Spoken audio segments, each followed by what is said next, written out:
Hello students, my self Priya, your chemistry faculty at competition.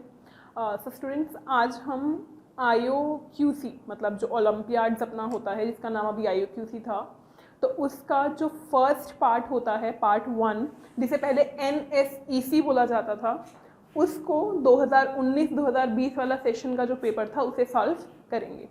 उस time पे total 80 questions आते थे और सबके सब सिंगल करेक्ट आंसर्स होते थे।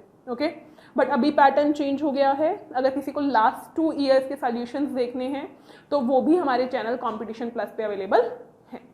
तो आज हम इसके टोटल 80 क्वेश्चंस जो हैं वो आज क्लास में करेंगे, क्योंकि अब की बार जो पैटर्न है वो जो नाम है, बेसिकली पैटर्न तो वही है बट नाम जो है वो दोबारा चेंज होके NSEC हो गया है। तो अभी 27 नवंबर को NSEC पार्ट 1 है, तो उसके लिए जो हम प्रीवियस ईयर क्वेश्चंस हैं एक बार आज सॉल्व करेंगे। तो फर्स्ट क्वेश्चन देखेंगे। फर्स्ट क्वेश्चन बहुत इजी क्वेश्चन था। अगर हम ध्यान से देखें इस क्वेश्चन को तो इसमें दिया क्या है कि आयनाइजेशन एनर्जीज दी हैं मैग्नीशियम, एल्यूमिनियम एंड पोटेशियम की। Ionization energies magnesium, aluminium and potassium की फर्स्ट, सेकंड एंड थर्ड। ये फर्स्ट आयनाइजेशन एनर्जी है, ये सेकंड है और ये थर्ड है। आपको बताना है XYZ जो ग्राफ पे दिया है उसमें से कौन मैग्नीशियम है, कौन एल्यूमिनियम एंड कौन पोटेशियम। तो अगर हम ध्यान से देखें यहाँ पर पहली फर्स्ट आयनाइजेशन एनर्जी कंपेयर करूँ मैं, तो फर्स्ट आयनाइजेशन एनर्जी जो है वो सबसे ज़्यादा किसकी है, X की, फिर किसकी है, Z की, और सबसे लास्ट में किसकी है, Y की। अगर सेकेंड आयनाइजेशन एनर्जी देखें, सेकेंड में क्या हो रहा है, अगर आप देखो यहाँ पर ये Y, ये Z और X, Y की ज़्यादा, फिर Z की, फिर X की। और IE3 देखें, X, Y और Z। क्लियर? ओके, समझ में आई ये चीज। अब अगर मैं मैग्नीशियम, एल्यूमिनियम, पोटेशियम को कंपेयर करूं, देखो पोटेशियम नीचे आता है, मैग्नीशियम ऊपर, एल्यूमिनियम इधर। तो फर्स्ट आयनाइजेशन एनर्जी एल्यूमिनियम की सबसे ज्यादा होगी, फिर मैग्नीशियम की और फिर पोटेशियम की, ये होगा। ठीक है, down the group ionization energy घटती है, लॉन्ग पीरियड आयनाइजेशन एनर्जी बढ़ती है। सेकेंड की बात करें, लेकिन इसमें थोड़ा सा गड़बड़ होगी। आयनाइजेशन एनर्जी फर्स्ट में, मैग्नीशियम में एक्चुअली 2s2 कॉन्फ़िगरेशन है, यहाँ पे 2s2 2p1 हो जाएगी 3s2, तो इसकी आयनाइजेशन एनर्जी इससे एल्यूमिनियम से ज़्यादा हो जाएगी ड्यू टू पेनिट्रेशन इफेक्ट जो है मैग्नीशियम में, इसके 2s से इलेक्ट्रॉन निकालना मुश्किल होगा, 3s से निकालना मुश्किल होगा एज कम्पेयर टू एल्यूमिनियम। तो फर्स्ट आयनाइजेशन एनर्जी मैग्नीशियम की सबसे ज़्यादा, फिर एल्यूमिनियम, फिर पोटेशियम। सेकेंड की बात करें तो पोटेशियम की सबसे ज़्यादा हो जाएगी, क्योंकि पोटेशियम नोबल गैस बन चुका है, अब नोबल गैस में से इलेक्ट्रॉन निकालना मुश्किल होता है। तो मतलब अगर मैं यहाँ पर देखूँ तो X जो है अपने पास वो मैग्नीशियम है, Z जो है वो एल्यूमिनियम है और Y जो है वो पोटेशियम है। क्लियर है ये चीज़? Okay, same thing happens here. Potassium की सबसे ज़्यादा होगी, फिर एल्यूमिनियम और फिर मैग्नीशियम। फिर 3 की बात करें तो मैग्नीशियम की सबसे ज़्यादा, ठीक है, क्योंकि इसमें ये नोबल गैस बन चुका है, फिर पोटेशियम की और फिर एल्यूमिनियम की सबसे कम, क्योंकि इसे नोबल गैस बनना है। तो X मैग्नीशियम है, Z जो है वो एल्यूमिनियम है, Y पोटेशियम है, तो answer is C। Clear? Next question. Next question solid state से है अपना। सॉलिड स्टेट सिंपल जो हम क्वेश्चन करते हैं कि ये अगर ये वाला एटम जो है वो फेस सेंटर पे है और अगर ये वाला एटम कॉर्नर पे है तो कैसे उसका सॉलिड फॉर्मूला निकालेंगे। तो इसमें बोला है PQR है, P जो है वो फेस सेंटर्ड बना रहा है, फेस सेंटर लेटिस का मतलब 8 कॉर्नर पे है, 6 फेस के सेंटर पे है। तो अगर मैं Z की वैल्यू निकालूं तो 8 × 1/8 plus 6 × 1/2 that is equal to 4। तो Z ऑफ P 4 आ गया, मतलब number of effective atoms present inside the unit cell is 4 for P। Q की बात करूं तो Q और R जो है, Q अगर देखो ये टेट्राहेड्रल वाइड्स हैं, इसमें ऑक्टाहेड्रल वाइड्स। तो टेट्राहेड्रल वाइड्स की बात करें तो इसमें 8 आ जाएंगी, ऑक्टाहेड्रल वाइड्स की बात करें तो 4 आ जाएंगी। ऐसा होगा। ओके, अब इसमें बोला है Q जो है वो सारी की सारी टेट्राहेड्रल वाइड्स ऑक्यूपाई कर रहा है, मतलब Q जो है वो पूरा Z8 को ऑक्यूपाई कर रहा है। तो Z ऑफ Q कितना हो जाएगा, 8, because all tetrahedral voids present inside the unit cell, जिसका कॉन्ट्रीब्यूशन 1 होगा। ऑक्टाहेड्रल वाइड्स की बात करूं तो R जो है हाफ ऑक्टाहेड्रल वाइड्स को ऑक्यूपाई कर रहा है, तो मतलब 2। ओके, तो अपने पास क्या हो जाएगा, P4 Q8R2, तो P2Q4R।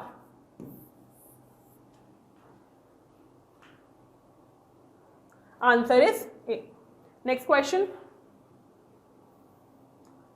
देखो केमिकल बॉन्डिंग का क्वेश्चन है, सिंपल पूछा है कि डायामैग्नेटिक स्पीशीज बताओ कौन सी होंगी। तो इसमें आपको पता ही है आपको क्या करना होता है, कॉन्फ़िगरेशन लिखनी होती है। कॉन्फ़िगरेशन लिख के हम लोग बताते हैं, जैसे B2 के लिए मॉलिक्यूलर ऑर्बिटल कॉन्फ़िगरेशन लिखें। वैसे आपको डायरेक्ट ही पता है कि O2 जो है वो पैरामैग्नेटिक होता है। O2 is paramagnetic, sigma 1s2 1s*2 2s2 2s*2 2pz2 pi 2px2 pi 2py2 pi 2px*1 pi 2py*1। दो अनपेयर्ड इलेक्ट्रॉन प्रेजेंट होते हैं हमारे पास O2 में। तो O2 इस पैरामैग्नेटिक, ये तो अपने पास कॉमन सेंस के मतलब जनरल नॉलेज मान लो इसको होती है, इतना पता होता ही है ना, ठीक है। तो O2 जिस ऑप्शन में है वो तो पॉसिबल नहीं है, मतलब A पॉसिबल नहीं है, B पॉसिबल नहीं है। अब C और D देख सकते हैं, है ना। अब C में भी अगर मान लो O2 माइनस है तो उसने एक और इलेक्ट्रॉन दे दिया, मतलब यहाँ 2 हो गया, बट एक अनपेयर्ड इलेक्ट्रॉन तो अभी भी बचा। ओके, तो ये भी पॉसिबल नहीं है। तो बचा कौन सा, D आंसर बचा। D में O2 2 माइनस हो गया है, मतलब इसके पास 2 2, ये इलेक्ट्रॉन डायमैग्नेटिक हो चुका है। NO प्लस की बात करें तो 7 + 8 15 15 1 माइनस 14 इलेक्ट्रॉन, जैसा N2 का कॉन्फ़िगरेशन होगा वही इसका होगा। और N2 का कॉन्फ़िगरेशन जो है अगर आप देखो तो वो डायमैग्नेटिक होता है। और C2 कितना होता है, 12, तो 2 4 6 8 10 12, मतलब वो सिग्मा 2pz आ जाएगा। 2 4 6 8 10 और 12। ओके, तो अपने पास क्या हो जाएगा, ये भी डायमैग्नेटिक हो जाएगा।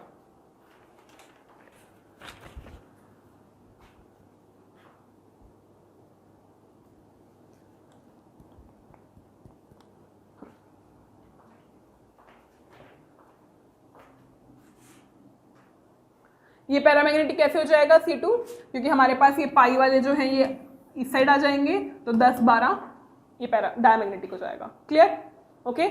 या तो आप ऐसा कर सकते थे, आप हर एक किसी की कॉन्फ़िगरेशन लिख लेते और वो कॉन्फ़िगरेशन लिख के फिर चेक कर लेते, या आप थोड़ा सा अगर कॉमन सेंस लगाते कि O2 पैरामैग्नेटिक है तो हम AB को रिमूव कर सकते हैं, फिर C में O2 माइनस है तो वो भी पैरामैग्नेटिक होता है, एक अनपेयर्ड इलेक्ट्रॉन होता है, O2 2 माइनस बचा और दूसरे को भी चेक कर लिया तो वो भी डायमैग्नेटिक आ रहे हैं, तो answer is D। Next question, 2 घंटे में 80 क्वेश्चन करने हैं, तो कोशिश करते ही हैं हम लोग कि जितना जल्दी हो सके उतना जल्दी क्वेश्चन अटेम्प्ट हो। अब देखो, जैसे इस क्वेश्चन में डायरेक्ट बोला है कंपाउंड X है जो कि फॉलोइंग टेस्ट दे रहा है। एक तो neutral FeCl3, neutral FeCl3 test नहीं दे रहा, कोई कलर ऑब्जर्व नहीं हो रहा, मतलब इसमें फिनोलिक हाइड्रोजन नहीं है, फिनोलिक OH नहीं है। क्लियर है। ल्यूकास रिएजेंट टेस्ट दे रहा है टर्बिडिटी, तो ल्यूकास रिएजेंट का मतलब टर्शियरी अल्कोहल प्रेजेंट होगा या सेकेंडरी भी हो सकता है। NaNO2HCl जो है एट 273 केल्विन येलो कलर बना रहा है। तो देखो, अगर हमारे पास ये डायएसिटाइजेशन रिएक्शन है, अगर मैं इसकी बात करूं तो इसमें RnH2 जो है वो NaNO2 प्लस HCl के साथ Rn2 प्लस Cl माइनस बनाता है। तो अगर ये हमारे पास बेंजीन है तो बेंजीन डाइसोनियम क्लोराइड बनता है। ओके, और अगर हमारे पास ये एलिफेटिक है तो यहाँ पर डायरेक्ट वाटर से रिएक्शन होकर अल्कोहल बनता है, ये बनता ही नहीं क्योंकि इतना अनस्टेबल होता है। Okay, clear. But yellow oil जो है वो येलो ऑयल सेकेंडरी और टर्शियरी अमीन दे सकती है, प्राइमरी अमीन नहीं देती, सेकेंडरी और टर्शियरी अमीन देती है। ओके, तो इसका मतलब यहाँ पर सेकेंडरी और टर्शियरी अमीन होना चाहिए। क्लियर। तो अब आपको बस ऑप्शंस चेक करने हैं कि किस ऑप्शन में ये पॉसिबिलिटी है। तो देखो, इसमें फिनोलिक हाइड्रोजन नहीं है बट प्राइमरी अमीन है तो ये नहीं हो सकता, इसमें प्राइमरी अमीन है ये नहीं हो सकता, इसमें टर्शियरी अमीन है, फिनोलिक हाइड्रोजन है बट ये भी नहीं हो सकता, यहाँ पर अल्कोहल है बिल्कुल है, सेकेंडरी अमीन है बिल्कुल है, फिनोलिक ऑक्सीजन नहीं है, तो answer is D. Clear. Next question, C6H5 MgBr with phenol. Phenol अपने पास क्या है,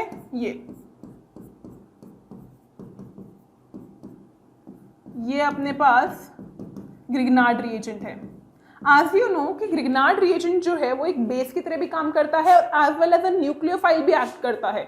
this act as base as well as nucleophile. तो अगर ये बेस की तरह एक्ट करता है तो क्या कर लेगा, ये नेगेटिव चार्ज है, यहाँ पर इसको एसिडिक प्रोटोन मिला, और अगर इसको एसिडिक प्रोटोन मिला तो ये C6H6 बना लेगा और साथ में अपने ये बन जाएगा। तो आंसर इज ए। ये एसिड बेस रिएक्शन है, बिल्कुल सिंपल रिएक्शन है। ग्रीनार्ड रिएजेंट की पहली रिएक्शन हम एसिड बेस रिएक्शन पढ़ते हैं, जिसमें अगर ये एसिडिक प्रोटोन प्रेजेंट होगा तो उससे रिएक्ट करके अपने पास हाइड्रोकार्बन का फॉर्मेशन करता है। Next question, work done in kilo joule in the irreversible isothermal compression. देखो वर्क डन क्या होता है इरिवर्सिबल केस में, -P एक्सटर्नल V2 - V1। अब यहाँ पे V2 और V1 गिवन नहीं है तो हम क्या लिख सकते हैं, -P external nRT by P2 - nRT by P1। तो यहाँ P एक्सटर्नल कितना है, P एक्सटर्नल है मैम यहाँ पर 500 बार। 500 बार के अगेंस्ट काम हो रहा है ना कांस्टेंट, तो 500 बार आ गया। N क्या है मैम, nRT को कॉमन ले सकते हैं 2, R की वैल्यू जो है वो 8.314 क्योंकि बार ले रहे हैं हम लोग यहाँ पे, और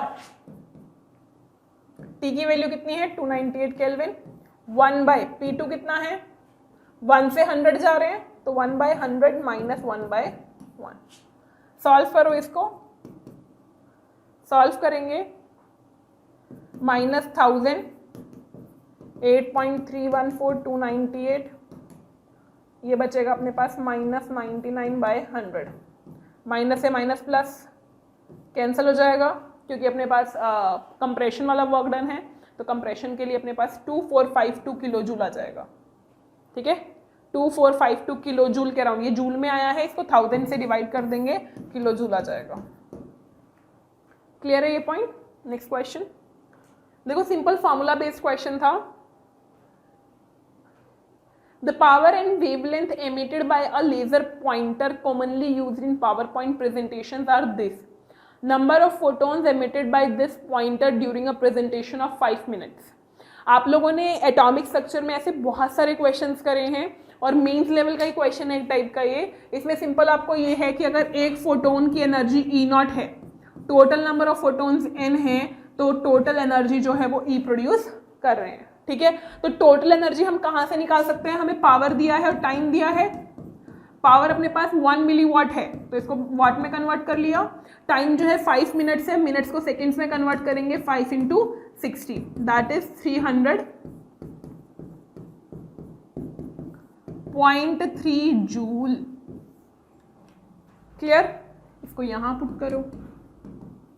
नंबर ऑफ फोटोन्स हमें निकालने हैं। इसकी एनर्जी कैसे निकालेंगे मैम हम, आपको फॉर्मूला पता होता है shortcut 1240 divide by lambda in nanometre, लेकिन ये इलेक्ट्रॉन वोल्ट में आती है तो जूल में कन्वर्ट करना है, तो is equal to 1.6 × 10⁻⁻19 joule.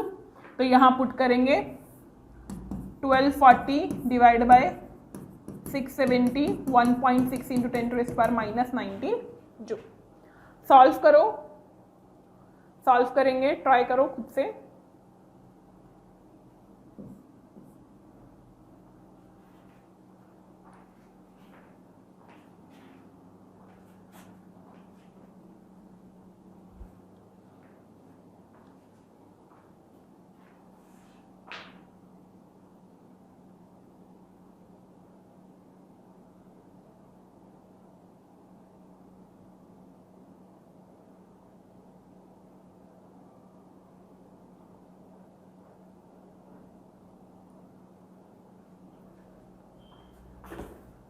Answer कितना आ जाएगा 1.01 × 10⁻18 that is okay. Next question, stereo isomers बताने हैं किसके लिए मैक्सिमम होंगे।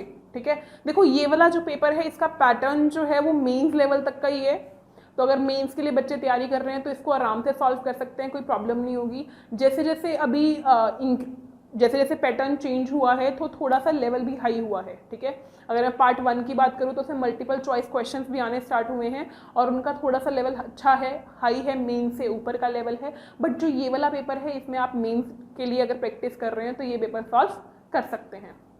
आप देखो जैसे ये क्वेश्चन है, number of stereo isomers is maximum 4, किसके लिए मैक्सिमम होंगे, किस अगर आप ध्यान से देखें तो इसके लिए ऑप्टिकली एक्टिव होगा, 2 ही शो करेगा, ऐसा स्ट्रक्चर बनता है, और ये ऑप्टिकली एक्टिव होगा तो अपने पास ऐसा कुछ शो करेगा इसकी mirror image. Okay clear. B में क्या हो जाएगा, बी में cobalt, chlorine, bromine, ethylene diamine, ethylene diamine. एक तो सिस बन गया, दूसरा ट्रांस बन गया। ठीक है, ये सिस है, ये ट्रांस है। सिस इज ऑप्टिकली एक्टिव, ये ऑप्टिकली इनएक्टिव है। अगर ये ऑप्टिकली एक्टिव है तो 2 आइसोमर इसके हो जाएंगे, एक इसका हो गया, तो टोटल कितने हो गए, 3। ये जो है ये भी सिस और ट्रांस शो करेगा, बट दोनों ऑप्टिकली इनएक्टिव होंगे, दोनों में प्लेन ऑफ सिमेट्री होगी, तो टोटल आइसोमर्स कितने हो जाएंगे, सिर्फ 2 होंगे मैम। और सेम चीज यहां होगी, तो answer is B. Okay next question.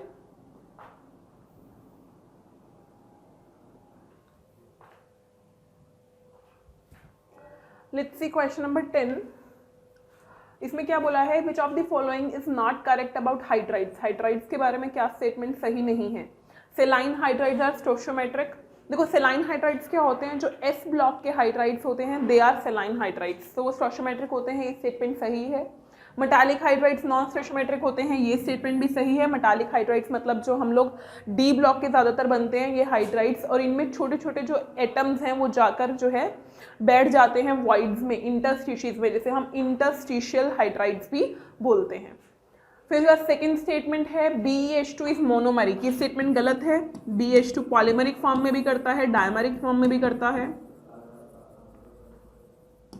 तो this is wrong. Hydrides of the element of group 13 are electron deficient, ये स्टेटमेंट सही है। BH3 अगर आप देखो तो इस पर 3 ही बॉन्ड बना रहा है, तो इलेक्ट्रॉन डेफिशिएंट है। और ग्रुप 15 की बात करें तो अमोनिया है, इलेक्ट्रॉन रिच है, अपने लोन पेयर ऑफ इलेक्ट्रॉन किसी ना किसी को दे सकता है, तो ये स्टेटमेंट सही है। NaH पानी के साथ रिएक्ट करता है, मैम पानी के साथ रिएक्ट करके क्या बना लेगा, ये Na+ है, ये H- है, ये H+ और OH- देगा, तो H2 गैस रिलीज हो जाएगी और NaOH बन जाएगा। सेम अगर मैं B2H6 के साथ ये चीज़ करूँ तो B2H6 के साथ पानी की रिएक्शन कराएंगे तो BOH होल थ्राइस, क्योंकि ये BH3 का डायमर है, तो BH3 अगर बन जाए तो B+3 होगा, तो H3BO3 बन जाएगा और हाइड्रोजन गैस रिलीज हो जाएगी। तो यहाँ पर अपने पास ये स्टेटमेंट भी गलत है, तो answer is D. Clear. Next question पे चलते हैं। नेक्स्ट क्वेश्चन में हमें क्या दिया है कि एक मॉलिक्यूल है एट्रोपिन, वो नेचुरली अकरिंग कंपाउंड है जो पॉइजनिंग के लिए यूज करता है। डिग्री ऑफ अनसैचुरेशन बताओ।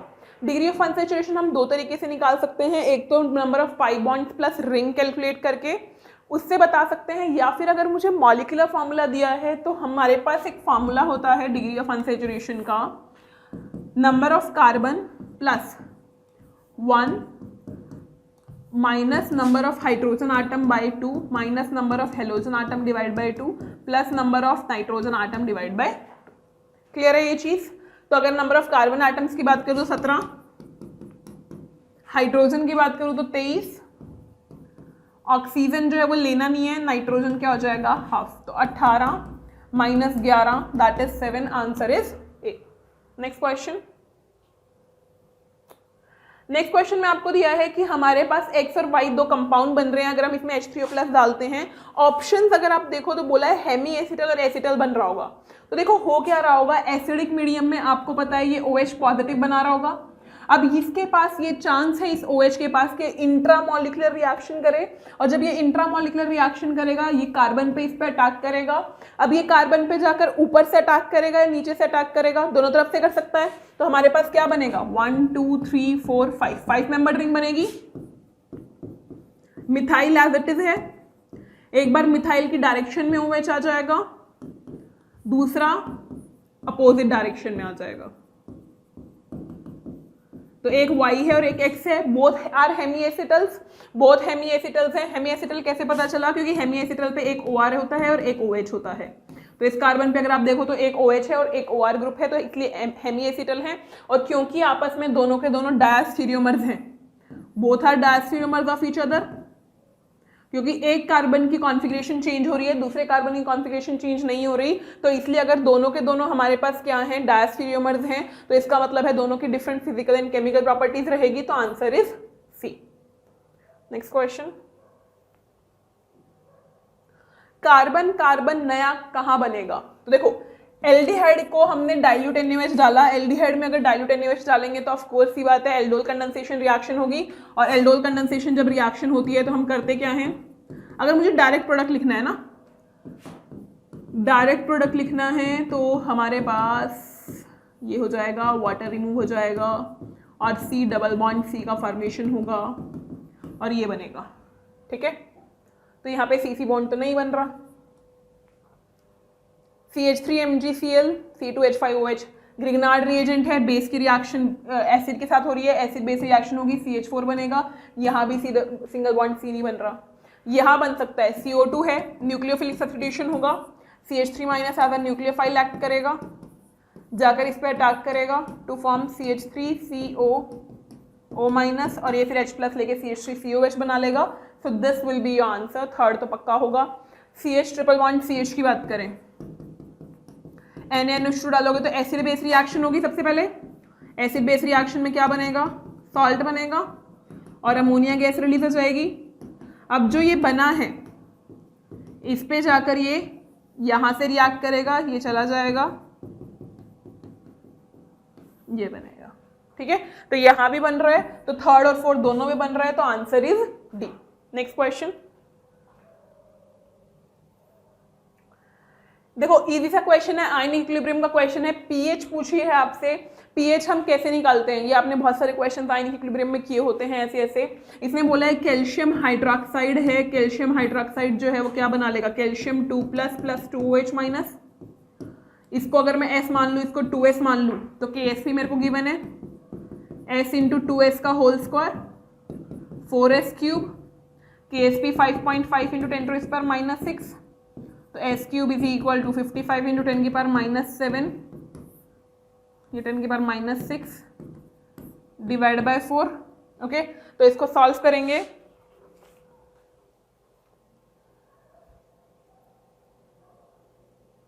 फाइव 5.5 डिवाइड बाय 4 1.11 आ जाएगा, 1.11 इंटू 10 टू इस पावर माइनस 2, ये आ गया S। तो ऐसे ही आ गया, तो OH माइनस की कॉन्सेंट्रेशन क्या हो जाएगी, ट्वाइस ऑफ इट, तो 2.22 इंटू 10 टू इस पावर माइनस 2m। POH क्या हो जाएगा, minus log H plus OH minus, मतलब 2 माइनस लॉग 2.22, तो ये सॉल्व करेंगे, लॉग 2.22 माइनस 2। उसके बाद अगर हम सॉल्व करें पीएच के लिए, पीएच 14 माइनस POH हो जाएगा, ठीक है, 14 माइनस POH हो जाएगा। इसको सॉल्व करेंगे तो आंसर निकालेंगे, क्या आएगा,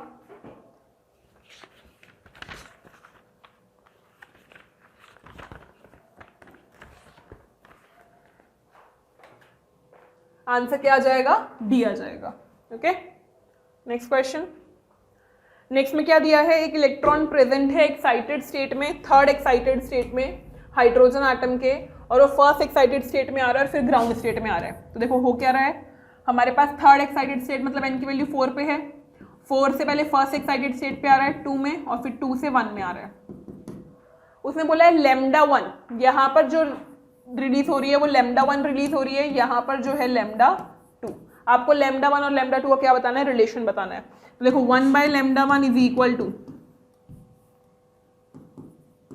13.6 Z स्क्वायर बाय में HC, 1 by N1 square minus 1 by N2 square, जहां पर हमारे पास N1 और N2 क्या हो जाएंगे, N1 अपने पास कितना हो गया 2 4, N2 कितना हो गया 4 16, तो कितना हो गया अपने पास यहाँ पे 13.6 Z square by HC 3 by 16। Clear है, 1 बाय लैम्डा 2 कितना हो जाएगा, सेम 13.6 Z स्क्वायर बाय में HC इंटू 3 बाय 4 आ जाएगा, 2 और 1 पे गया है, ओके। तो अगर आप ध्यान से देखो तो Z की वैल्यू सेम है, हाइड्रोजन सेम है, तो अगर रेशियो लेंगे तो दोनों आपस में कैंसिल हो जाएंगे। तो लैम्डा 1 बाय लैम्डा 2 ये बताना है, तो 3 by 4 4:1. Clear? Next question. MnCl4 4 water है, इसका मोलर मास दिया है. जब इसको डिसॉल्व करते हैं और एक कॉम्प्लेक्स बनाते हैं तो aqueous solution this was pass through a column of cation exchange raising the acid solution coming out was neutralised with this. देखो हो क्या रहा है कि हमारे पास ये कोई कॉम्प्लेक्स है, इसका फॉर्मूला नहीं पता मेरे को, इसका फॉर्मूला मुझे पता करना है. इसको जब हम कैटायन एक्सचेंज रेजिन में से पास करते हैं तो मान लो इसमें X कैटायन था, ठीक है, तो X कैटायन जो है X प्लस था मान लो, तो H प्लस से क्या हो जाएगा, रिप्लेस हो जाएगा. और H प्लस से जब रिप्लेस होगा तो ऑफ कोर्स सी बात है यहाँ पे क्योंकि Cl नेगेटिव चार्ज बना रहा है, Cl नेगेटिव Cl एनायन है तो HCl बनाएगा और उस HCl की रिएक्शन NaOH से कराई, बेस से न्यूट्रलाइजेशन कराया. क्लियर? तो इसमें जितना बेस यूज किया होगा उतना HCl बना होगा, है ना, और जितना HCl बना होगा मतलब उतना हमारे पास जो है कंपाउंड में Cl माइनस रहा होगा. क्लियर है? ठीक है. तो अब देखो करना क्या है, नंबर ऑफ मोल्स या number of millimoles of HCl is equal to number of millimoles of NaOH. समझ में आया इतना? अब अगर यहां देखें तो 10 × 0.2 2 मिलीमोल्स ऑफ NaOH, तो 2 मिलीमोल्स ऑफ HCl रहे होंगे. ओके, मतलब 2 Cl माइनस हमें मिले हैं, 2 Cl माइनस, जो भी कंपाउंड था उससे 2 Cl माइनस मुझे मिले हैं. क्लियर? तो अगर मैं इसके मोल्स निकाल लूँ, इसके मोल्स कितने हो जाएंगे, 0.4 डिवाइड बाय 198. ये मोल्स हैं, मिली मोल्स निकालेंगे तो 1000 से मल्टीप्लाई करना पड़ेगा. Okay, clear? तो इसको सॉल्व करेंगे, कितना आ जाएगा, 299 200, तो 99 बाय 100 200. देखो अब हो क्या रहा है, अपने पास 2 मिलीमोल्स ऑफ कॉम्प्लेक्स जो है वो 2 Cl माइनस प्रोड्यूस कर रहा है, तो 1 मिलीमोल कितना प्रोड्यूस कर रहा होगा, 1 Cl माइनस. क्लियर है इतना? मतलब आपको वो कॉम्प्लेक्स चेक करना है जो 1 मोल जो है वो 1 Cl माइनस दे, और वो कॉम्प्लेक्स कौन सा है, C है, तो answer is C. Next question. देखो डायरेक्ट IUPAC का क्वेश्चन है, तो डायरेक्ट IUPAC के रूल्स लगाने हैं. कितने कार्बन है, 1 2 3 4 5 6 7, 7 कार्बन है. आप इधर से नेमिंग करो या इधर से करो, OH जो है वो चौथे पे ही आएगा. तो अब हम किसको प्रेफरेंस देंगे, एल्कीन या अल्काइन को. अब अल्कीन यहां से भी 2 पे आ रहा है और वहां से भी 2 पे आ रहा है अल्काइन, तो अल्कीन और अल्काइन की नंबरिंग सेम होती है तो हम अल्कीन को प्रेफरेंस देते हैं. तो अपने पास क्या हो जाएगा, hept 2N 5 yne 4 ol, that is B. Clear? Next question. Next question में जो है डीकार्बोक्सिलेशन रिएक्शन कर रहे हैं.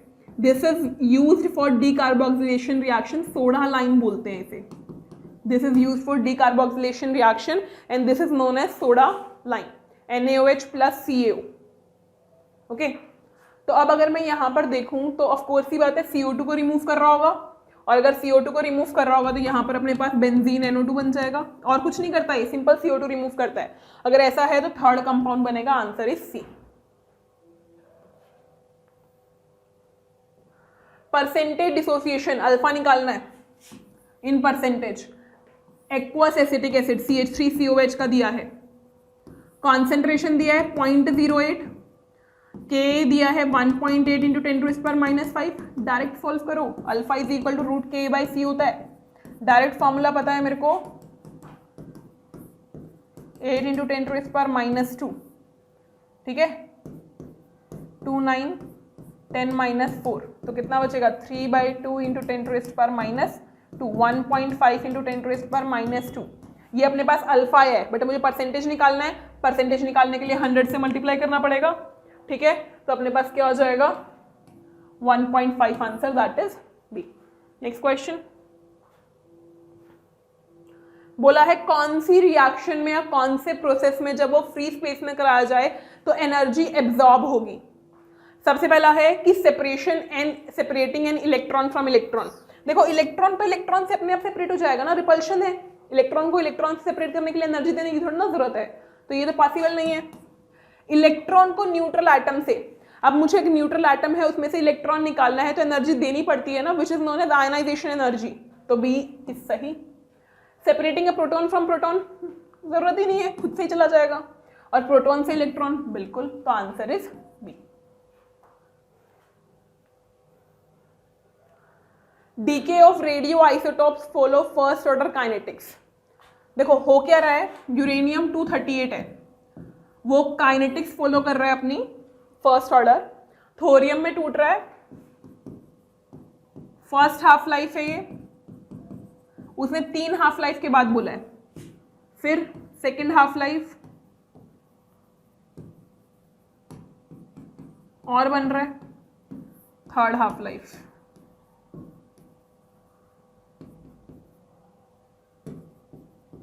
इसको ऐसे ना दिखा के,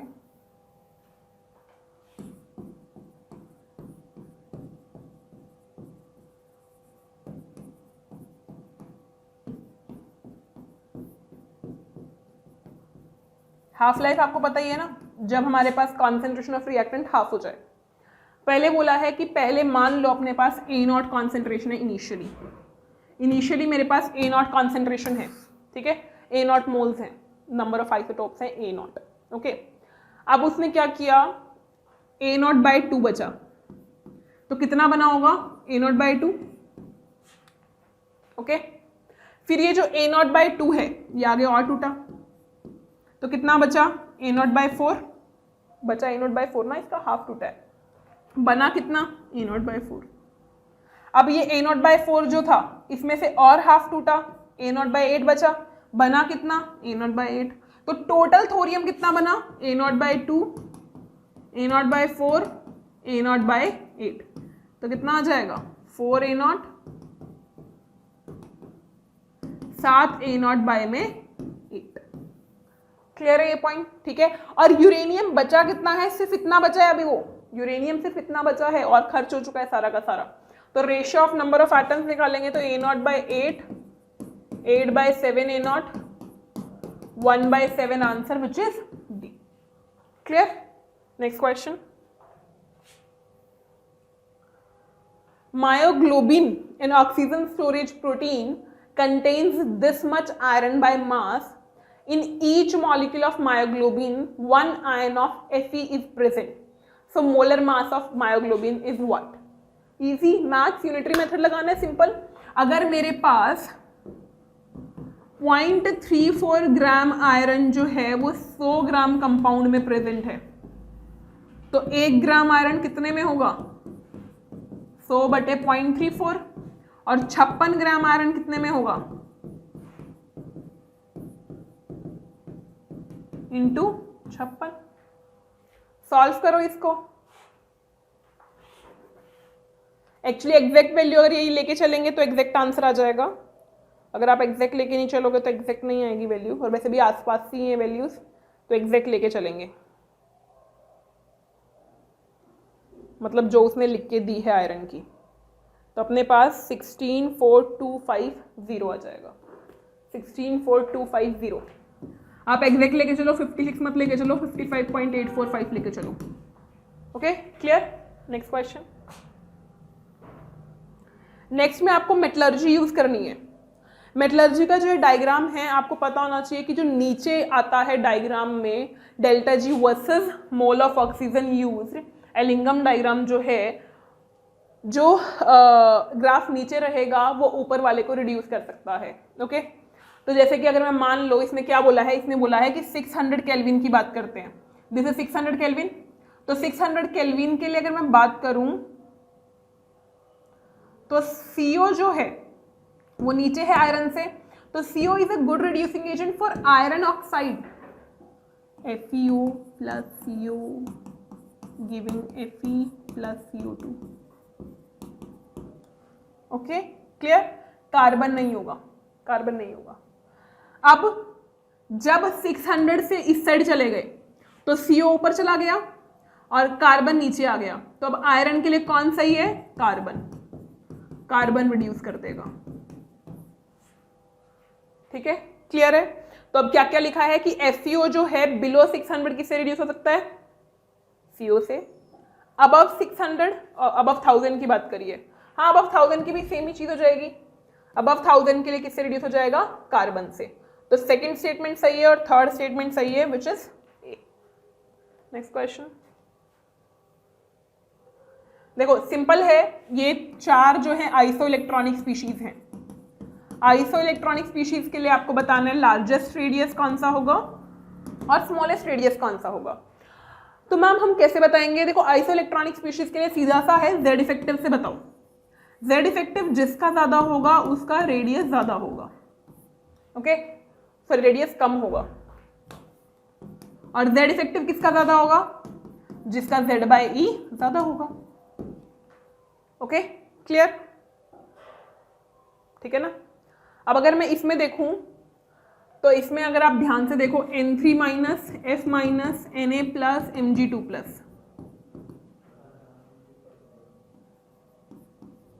Z/E रेशियो 10 इलेक्ट्रॉन है तीनों सब में, 7 9 11 12, 0.7 0.9 1.1 1.2। जिसका Z इफेक्टिव ज्यादा उसका रेडियस कम, तो रेडियस का ऑर्डर ये हो जाएगा। ओके, तो N3 माइनस का लार्जेस्ट रेडियस है और Mg2 प्लस का सबसे स्मॉलेस्ट रेडियस है, तो आंसर क्या हो जाएगा? ये हो जाएगा। Okay, next question. Hexa 2,4 हेक्साडाइन 2 4 6 2 4 6 bromine से रिएक्शन कर रहा है एट 0 डिग्री सेल्सियस। तो एक तो कंपाउंड बना रहा है वो ये,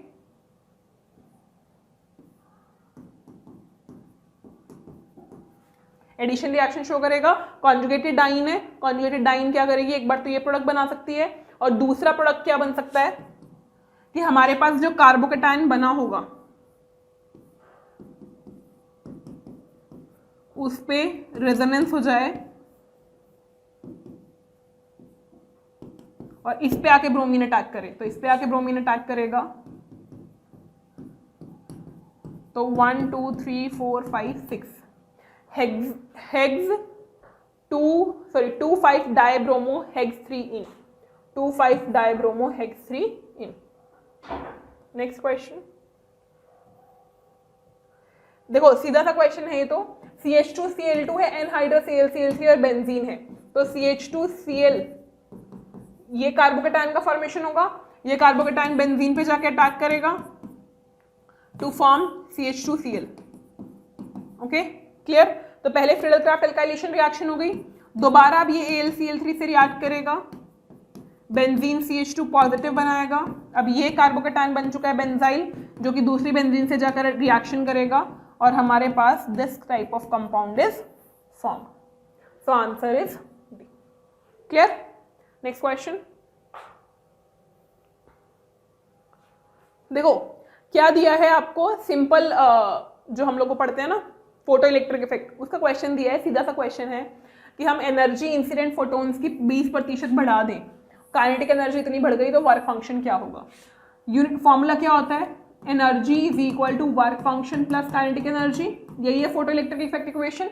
ओके, तो एनर्जी मान लो पहले E थी, वर्क फंक्शन W0 था, काइनेटिक एनर्जी 0.6 थी। फिर E से 20% बढ़ चुकी है, मतलब E प्लस 0.2 हो चुकी है, तो 1.2E is equal to work function plus 0.9। तो अगर मैं माइनस कर दूं तो क्या बचेगा? 0.2E 0.3।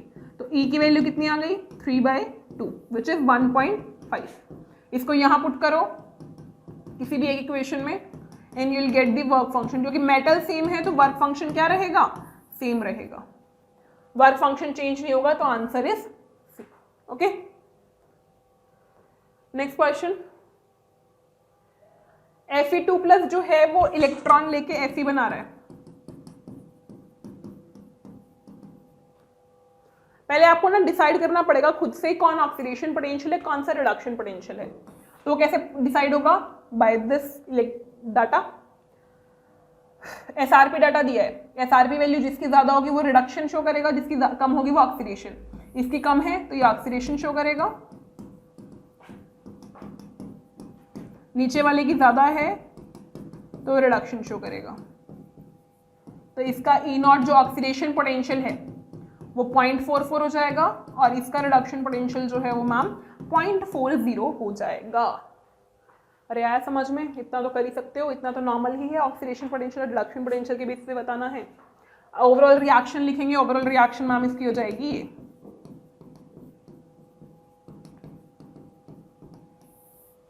तो ई नॉट ऑफ सेल कितना आ गया? E naught of oxidation potential plus E naught of reduction potential which will give you 0.04 volt. Clear है? इतना समझ में आ गया? अब मुझे ईएमएफ ऑफ सेल निकालना है, मतलब ई सेल निकालना है।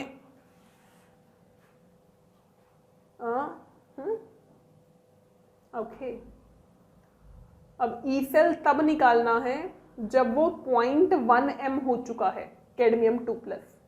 तो आयरन 2+ कितना हो चुका होगा? पहले ई सेल निकालो, ई naught of cell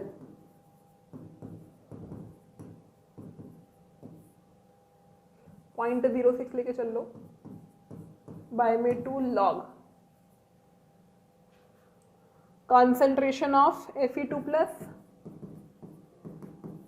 divide by concentration of cadmium 2+। यही होगा ना? देखो अब क्या हो रहा होगा हमारे पास कि इसने बोला है पहले 0.8 है ये और ये है 0.25। ओके, अब ये बचा 0.1। तो इसमें से कितना डिपॉजिट हो चुका है? 0.15 डिपॉजिट हो चुका है। ओके, तो अगर जितना हमें फराडे इलेक्ट्रिसिटी इसको देंगे उतना ही फराडे इलेक्ट्रिसिटी इसको देंगे, तो जितने के लिए इसमें डिपॉजिट हुआ 0.15 उतना ही ये सोल्यूशन एक्स्ट्रा बन जाएगा। तो 0.8 प्लस 0.15 0.95 हो जाएगा। तो आयरन की कॉन्सेंट्रेशन 0.95 आ गई। तो ई सेल निकालना है, E naught cell 0.04 minus 0.03 log 0.95 divide by 0.1। Solve कर देंगे, सॉल्व करके आंसर बी के बराबर आ जाएगा। क्लियर है पॉइंट? ठीक है, इसमें बस ये चीज ध्यान रखनी थी कि कैडमियम 2+ अगर 0.25 था और अब 0.1 बचा है, मतलब 0.15 जो है वो डिपॉजिट हो चुका है। जितना डिपॉजिट हुआ होगा उतना ही ये बना होगा, उतना ही इलेक्ट्रिसिटी पास होती है ना। नेक्स्ट क्वेश्चन सिनर्जिक बॉन्डिंग से रिलेशन रखता है। देखो होता क्या है, मेरे पास मेटल है, मेटल जो है वो अल्कीन के साथ बॉन्डिंग कर रहा है। यहाँ पर अल्कीन दी है, अल्कीन के साथ वो सिनर्जिक बॉन्डिंग करता है, मतलब ये सिग्मा बॉन्ड से डोनेशन करता है और पाई बॉन्ड से एक्सेप्टेंस करता है। ये एक पाई एक्सेप्टर लिगेंड है, मतलब सिग्मा से अगर दे रहा है तो पाई से ले भी रहा है। ओके, तो अब होगा क्या, जैसे जैसे मेटल और कार्बन के बीच ये सिनर्जिक बॉन्डिंग बढ़ेगी, this is known as synergic bonding.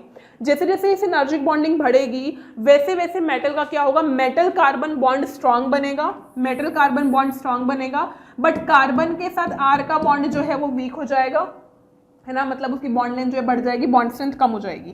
Clear? तो मेटल कार्बन का बॉन्ड तो स्ट्रांग बढ़ेगा ना, समझ में आई ये चीज?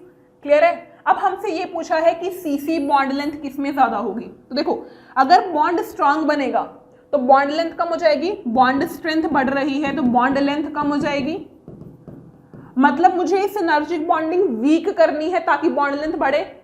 क्लियर है पॉइंट?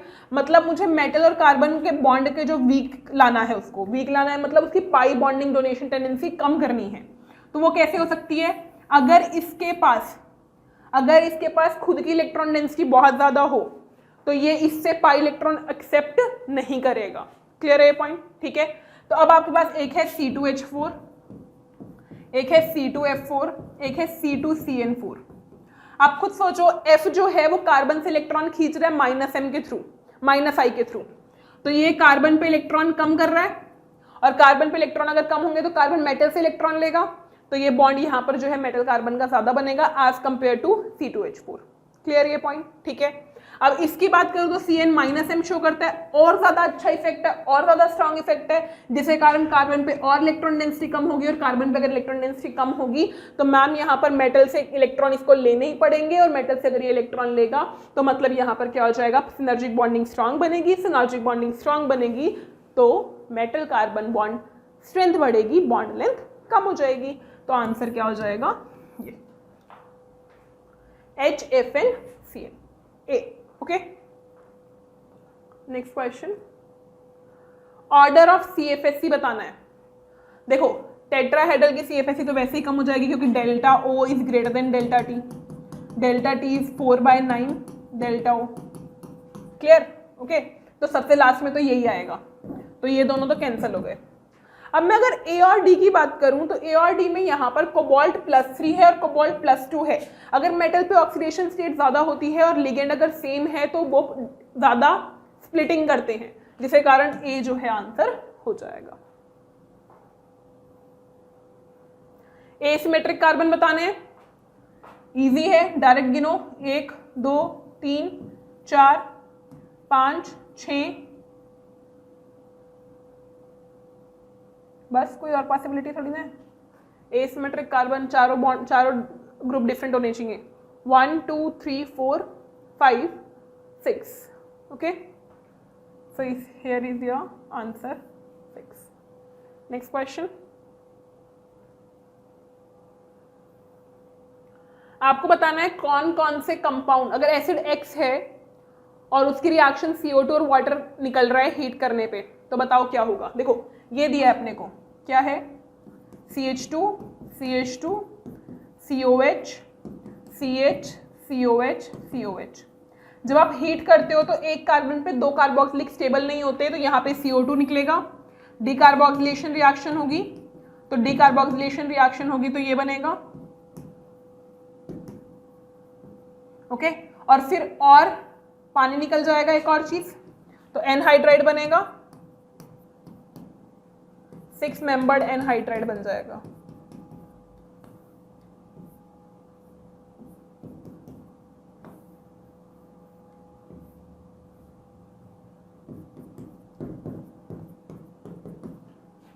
सिक्स मेंबर्ड ही बनेगा ना, कितने कार्बन थे, 2 3 4 5 कार्बन थे और एक ऑक्सीजन हो जाएगा, तो answer is D. Clear? Next question,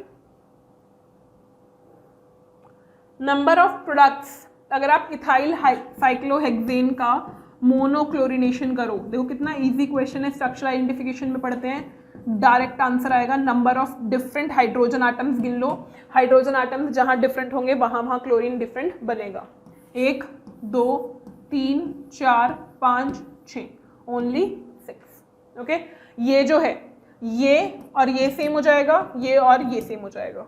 okay, next question, NaCl की इलेक्ट्रोलिसिस कर रहे हैं, मोल्टन NaCl की। मोल्टन NaCl का मतलब है एनोड पे हमारे पास Cl- जो है वो Cl2 में कन्वर्ट हो रहा होगा, और कैथोड पे Na+ जो है वो Na बना रहा होगा। करंट पास किया इतने टाइम के लिए, इतने प्रेशर और टेम्परेचर पे, आपको बताना है कितना वॉल्यूम ऑफ क्लोरीन गैस बना होगा। हम मोल्स निकाल लेते हैं क्लोरीन के पहले, फिर PV = nRT लगा के वॉल्यूम निकाल लेंगे। तो देखो हो क्या रहा है, करंट और टाइम, Q आ जाएगा,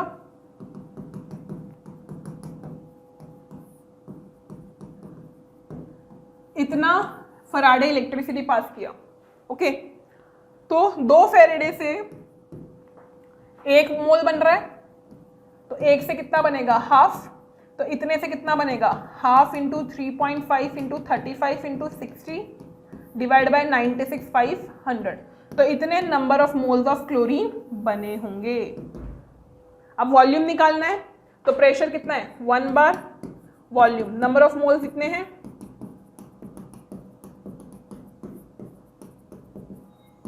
R की वैल्यू 8.314 ले लेंगे क्योंकि बार ले रहे हैं हम लोग, टेम्परेचर 40 डिग्री सेल्सियस, तो 303 केल्विन।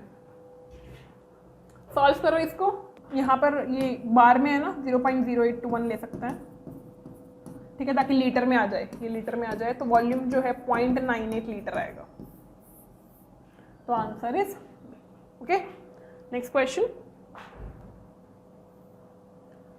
देखो इसमें आपको सिंपल बताना है, एक बैलेंस है जिसमें precision 0.001 gram was used to measure a mass of sample about 15 ग्राम, तो नंबर ऑफ सिग्निफिकेंट फिगर्स कितनी होंगी, तो देखो होगा क्या, 15,000, इतनी बार इसको लेना पड़ेगा ताकि 15 ग्राम बन जाए, तो अपने पास कितनी सिग्निफिकेंट फिगर है, 1 2 3 4 5, तो आंसर इज सी।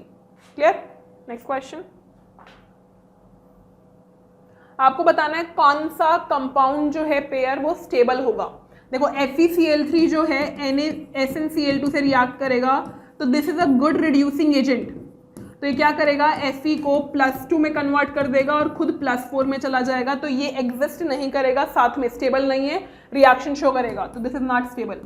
HgCl2 को भी SnCl2 क्योंकि रिड्यूसिंग एजेंट है अच्छा, तो Hg में कन्वर्ट कर देता है और खुद SnCl4 में कन्वर्ट हो जाता है, तो ये भी एक साथ एग्जिस्ट नहीं करेगा। ये कर सकता है क्योंकि Fe+2 को और कहाँ लेके जाएगा, +2 इज स्टेबल ना Fe का, तो ये एग्जिस्ट कर जाएगा। ये भी नहीं करेगा, ये रिएक्शन करके FeI2 + I2 + KCl बना लेगा, तो आंसर इज थर्ड ओनली। ये रिएक्शन याद होनी चाहिए, रिएक्शन याद होंगी तो हम बता पाएंगे, वरना नहीं बता पाएंगे। H- is larger in size than Li+, of course ही बात है। H- जो है एक प्रोटॉन ने दो इलेक्ट्रॉन को संभाला हुआ है, तो बहुत ज्यादा Z इफेक्टिव कम हो चुका है, तो this statement is correct. Li+ is a better reducing agent than H-। Li होगा ना अच्छा रिड्यूसिंग एजेंट, तो Li+ कैसे हो सकता है? Li+ जो है वो इलेक्ट्रॉन लेना चाहता है और इलेक्ट्रॉन नहीं दे सकता, और रिड्यूसिंग एजेंट होने के लिए इसको इलेक्ट्रॉन देना पड़ेगा, so this is not possible. It requires more energy to remove an electron from this, भाई नहीं होगा ऐसा, इसमें से इलेक्ट्रॉन इजीली निकल जाएगा। Chemical properties of 2 ions are same, नहीं, तो ओनली 1। नेक्स्ट क्वेश्चन देखो, इथाइलिन ग्लाइकोल डाला। इथाइलिन ग्लाइकोल जो है वो डायोल है, विसिनल डायोल, जो कि as a protecting agent use किया जाता है कीटोन के लिए। तो होगा क्या, वो कीटोन से रिएक्ट करेगा, वाटर रिमूव होगा और हमारे पास ये प्रोटेक्टिंग एजेंट बन जाएगा, एसिटल बनेगा बेसिकली, ये ओके। फिर NaOBr मतलब Br2 + NaOH, इसका मतलब है Br2 + NaOH, जिसे हम बोलते हैं हॉफमैन ब्रोमाइड डिग्रेडेशन रिएक्शन, जिसमें C डबल बॉन्ड O निकल जाता है और अमीन बनता है। तो क्या बनेगा 1 2 3 4 5 6,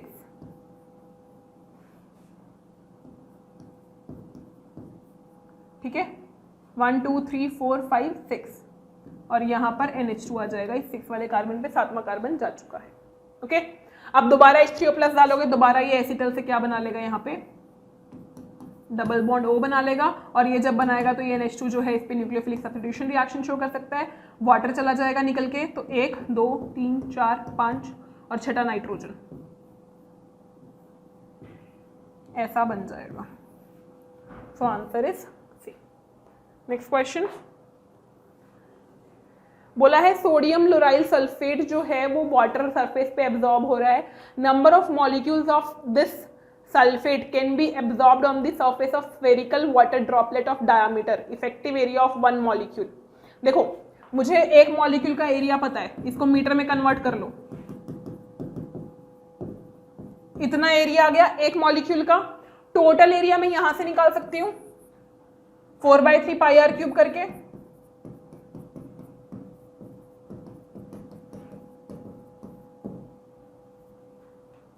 एरिया निकालना है ना, πr² करना पड़ेगा, 4πr², ठीक है 4πr² करके मैंने एरिया निकाल लिया, डिवाइड बाय ये कर दो, सॉल्व करो, नंबर ऑफ वाटर मॉलिक्यूल्स आ जाएंगे। सॉल्व करेंगे इसे, बस ये चीज ध्यान रखेंगे, ये डायमीटर था, इसे रेडियस में कन्वर्ट कर लेंगे और आंसर अपने पास ए आ जाएगा, okay answer is a. Next question, अपने को दिया है कि ये है एक्स गैस जो है वो रिएक्ट कर रहा है to give Y and Z, इसके स्टोइचियोमेट्रिक कोफिशिएंट्स हैं छोटा x छोटा y एंड छोटा z, small x small y small z। इसका 30 बार है इनिशियल प्रेशर, टाइम t पे ये 20 है, ये 5 है और ये 10 है, ओके क्लियर। तो हम लोगों को बताना है इन कोफिशिएंट्स का रेशियो क्या रहेगा, तो हम लिख सकते हैं ऐसे, pressure reacted divide by coefficient, pressure of y formed by में कोफिशिएंट, z फॉर्म्ड बाय में कोफिशिएंट, ठीक है। तो ये कितना हो जाएगा 10, बना कितना है 5 और ये 10, तो कितना आ गया 2:1:2 का रेशियो आ गया, दैट इज बी। डायरेक्ट निकालेंगे कोई रिएक्शन नहीं, ये हम लोगों को पता होता है कि ये चीज जो है वो बराबर होती है, एक्सटेंट ऑफ रिएक्शन जो है वो बराबर रहता है रिएक्टेंट और प्रोडक्ट के लिए। प्लैंक कांस्टेंट की यूनिट जो है h की वो किसके बराबर होंगी? Angular momentum is h nh/2 तो जो h की यूनिट्स होंगी वही एंगुलर मोमेंटम की यूनिट्स होंगी। एनर्जी के लिए hc/λ हो जाता है, तो लैम्डा और c की भी कंसिडर करनी पड़ेंगी, सेम वेवलेंथ के लिए भी और फ्रीक्वेंसी के लिए भी। सिर्फ इसके लिए कंसिडर करने की जरूरत नहीं पड़ती क्योंकि और वैल्यूज कांस्टेंट है। डायरेक्ट ओलियम लेबलिंग का क्वेश्चन है, हमें पता है कि इतना परसेंट अगर ओलियम है उसमें इतना पानी है, तो बताओ कितना परसेंटेज फ्री SO3 रहेगा। तो देखो अगर मैं देखूं तो देखो मुझे परसेंटेज ऑफ फ्री SO3 निकालना है, तो कैसे करेंगे? हमें पता है SO3 पानी से रिएक्ट करके H2SO4 बना रहा होगा, ऐसा कुछ होता है ना। अब अगर मैं देखूं यहाँ पे 1 मोल 1 से रिएक्ट कर रहा है, मतलब 18 ग्राम पानी जो है वो 80 ग्राम SO3 से रिएक्ट कर रहा है। तो 1 ग्राम कितने से करेगा? 80/18 और 6.5 ग्राम कितने से करेगा? 80/18 इंटू 6.5। इसको सॉल्व करेंगे, आंसर आ जाएगा। सॉल्व करो, आंसर 28.8% आ जाएगा। Okay, next question. बोला है किसमें मैग्नेटिक मोमेंट इतना होगा, मतलब नंबर ऑफ अनपेयर्ड इलेक्ट्रॉन कितने हैं बेटा? 2।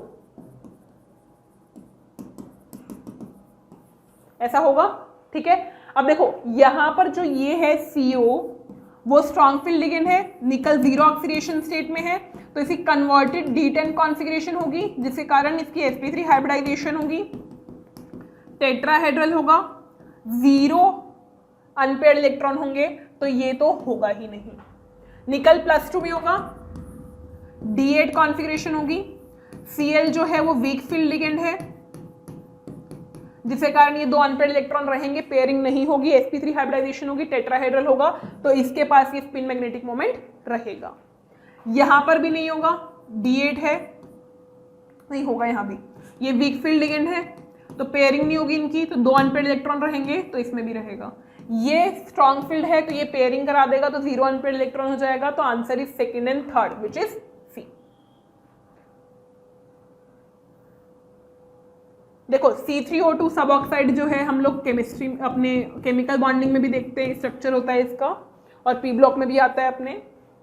इसके बारे में कौन कौन सा स्टेटमेंट सही है? देखो ये +2 शो कर रहा है ऑक्सीडेशन स्टेट, ये +2 और ये 0, क्योंकि दोनों तरफ कार्बन है, कोई इलेक्ट्रोनेगेटिविटी का डिफरेंस नहीं है। पहला स्टेटमेंट गलत हो गया। सेंट्रल एटम का ऑक्सीडेशन स्टेट 0 है, सही है। 4 सिग्मा 4 पाई है, तो देखो 1 सिग्मा 2 3 4, तो 4 सिग्मा है, 1 2 3 4 पाई है, तो ये भी सही है। हाइब्रिडाइजेशन सेंट्रल एटम की sp होगी क्योंकि 2 ही सिग्मा है, तो आंसर सेकंड और थर्ड सही है, तो बी आंसर हो गया। Clear? Next question. Among the following the compound with highest and lowest boiling point. देखो बॉइलिंग पॉइंट कैसे बताते हैं हम लोग? बॉइलिंग पॉइंट में हम ऐसे बताते हैं कि इंटरमॉलिक्यूलर फोर्स ऑफ इंटरेक्शंस जितने कम होंगे बॉइलिंग पॉइंट कम होगा, ज्यादा होंगे तो ज्यादा होगा, है ना। तो अगर मैं इंटरमॉलिक्यूलर इंटरेक्शंस यहाँ देखूं, हाइड्रोजन बॉन्डिंग है, हाइड्रोजन बॉन्डिंग है, यहाँ वॉन्डरवॉल फोर्स है, यहाँ भी वॉन्डरवॉल फोर्स है, और यहाँ भी वॉन्डरवॉल फोर्स है, यही है। अब इन दोनों में हाइड्रोजन बॉन्डिंग है, तो hydrogen bonding is stronger than van der Waals forces. अगर हाइड्रोजन बॉन्डिंग स्ट्रॉन्गर है तो अब OH और NH2 में भी सबसे ज्यादा स्ट्रॉन्गर किसमें है? OH वाले में। OH की hydrogen bonding is more stronger, तो इसमें अगर हाइड्रोजन बॉन्डिंग ज्यादा स्ट्रॉन्गर है तो बॉइलिंग पॉइंट भी इसका सबसे हाईएस्ट होगा। सेकेंड आंसर आ गया। थर्ड, फोर्थ और फिफ्थ में ये दोनों पोलर हैं और ये नॉन पोलर है, और आपको पता है नॉन पोलर में डिस्पर्जन फोर्सेस होते हैं, लंदन डिस्पर्जन फोर्सेस, या फिर हमारे पास instantaneous dipole, induced instantaneous dipole moment होता है, जिसके कारण इसमें weaker van der Waals force of interaction है, तो इसका बॉइलिंग पॉइंट सबसे कम होगा, तो आंसर इज बी।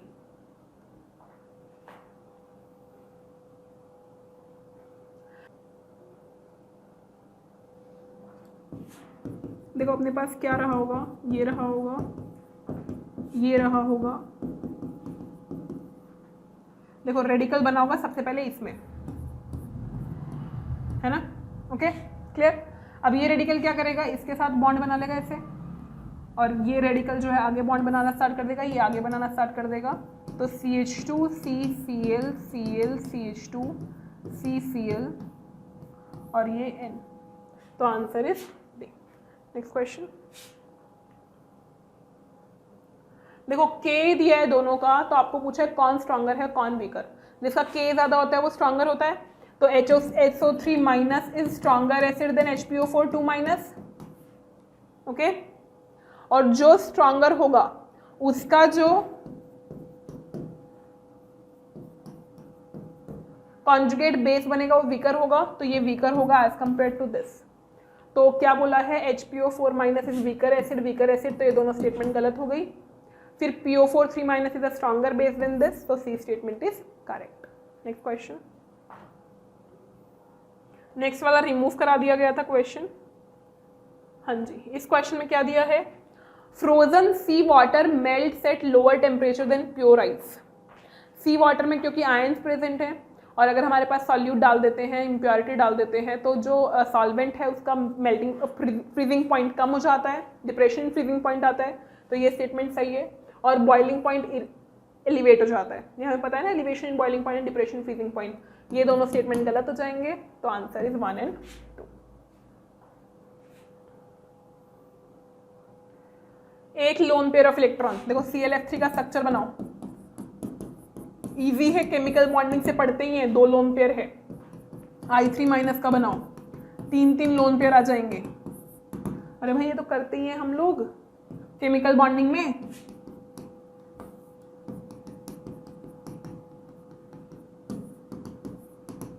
दो 4 6, ठीक है।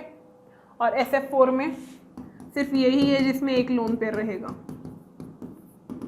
तो answer is D, okay. Next question, बताना है ओजोनोलिसिस से कि ये प्रोडक्ट बन रहे हैं, अगर रिडक्टिव ओजोनोलिसिस करें। देखो अब प्रोडक्ट से रिएक्टेंट जाने की बजाय क्या करो, इजी रहेगा, फटाफट इन सबके रिएक्ट प्रोडक्ट लिख लो। देखो इसका प्रोडक्ट लिखूं, CH2 HCHO बना लेगा, ठीक है। यहां से काटेंगे तो क्या बन जाएगा, ये इधर डबल बॉन्ड O, इधर डबल बॉन्ड OH। क्या ये है कंपाउंड, क्या ये है, नहीं प्रेजेंट है, 1 2 3 1 2 3 4, तो ये तो पॉसिबल ही नहीं है, ये पॉसिबल नहीं है, ठीक है। इसको देखो HCHO बना लेगा ये कंपाउंड, यहां से यहां तोड़ेंगे, यहां तोड़ेंगे, तो अपने पास क्या बनेगा, ऐसा ऐसा ऐसा, ये भी H और ये भी H, तो 1 2 3 4 डायल बना रहे हैं, लेकिन यहाँ तो एक कीटोन भी है, तो ये भी पॉसिबल नहीं है। ये HCHO बना लेगा। अब इसको देखो, ये ऐसे 1 2 3 4, ये कीटोन बना रहे हैं, ये बन रहा है यहाँ पे, इस साइड वाले में देखते हैं,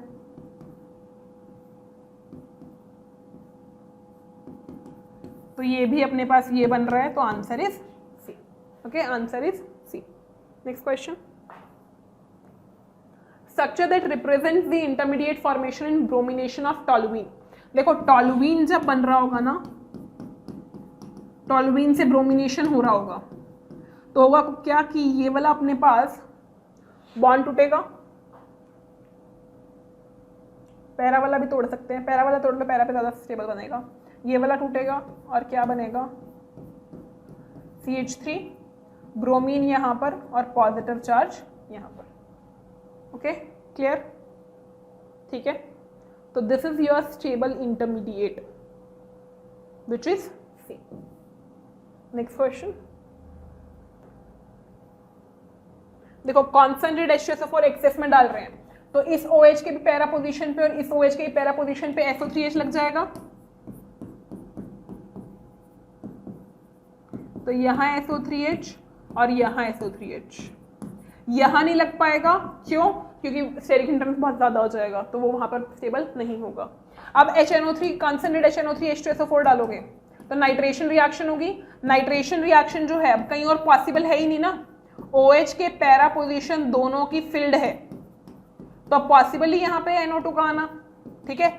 और जब आप इसमें डाइल्यूट वाटर डालोगे और हीट करोगे तो ये दोनों SO3H रिमूव हो जाएंगे, तो हमारे पास आंसर जो है वो A आ जाएगा, okay. Next question, standard electrode potential दिया है जब Fe3+ जो है वो इलेक्ट्रॉन लेके 3 Fe बना रहा है, और Fe जो है वो Fe2+ 2 इलेक्ट्रॉन बना रहा है। तो इसके लिए E01 मान लेते हैं 0.04 है, और इसके लिए E02 जो है वो 0.44 वोल्ट है। आपको निकालना है Fe3+ जब 1 इलेक्ट्रॉन लेके Fe2+ बना रहे हैं। तो इसके लिए डायरेक्ट हो जाएगा E0 of this is equal to N1 E1 plus N2 E2 divide by N3। तो N1 कितना है 3 माइनस 0.04 प्लस 2.44 डिवाइड बाई 1, तो कितना आ जाएगा माइनस 0.12 प्लस 0.88। तो answer is 0.76 volt which is okay. Next question. तो इस रिएक्शन में हमें क्या बताना है कि टेम्परेचर चेंज करने से Kf और Kb की वैल्यू चेंज हो रही है। तो बताया है आपको, ये बताना है कि रिएक्शन एंडोथर्मिक है कि एक्सोथर्मिक है, फिर उसकी K इक्विलिब्रियम वैल्यू क्या है। तो कैसे बताएंगे ये चीज। तो देखो, अगर मैं K इक्विलिब्रियम एट 1400 केल्विन निकाल लूं तो 0.2 डिवाइड बाय 1.1 इंटू 10⁻⁻6, तो 2/11 into 10⁻6। K equilibrium at 1500 kelvin निकाल लूं तो 13/14 इंटू 10⁻5। यही तो है, यही है ना। तो अगर हम सॉल्व करें, इसकी सॉल्व करके एग्जैक्ट वैल्यूज निकालें तो क्या आ जाएंगी।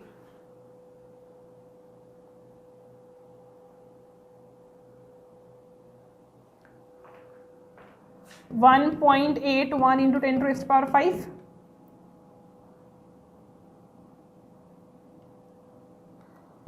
0.928 इंटू 10⁻5। तो देखो, टेम्परेचर बढ़ाने पे K इक्विलिब्रियम घट रहा है, टेम्परेचर बढ़ाने पे K इक्विलिब्रियम घट रहा है, मतलब K decreases with the increase in temperature, मतलब reaction is exothermic. Okay, temperature बढ़ाने पे K इक्विलिब्रियम बढ़ता तो रिएक्शन इज एंडोथर्मिक। तो एक्सोथर्मिक है तो बी और डी गलत। अब 1400 केल्विन पे कितना आ रहा है, तो C answer.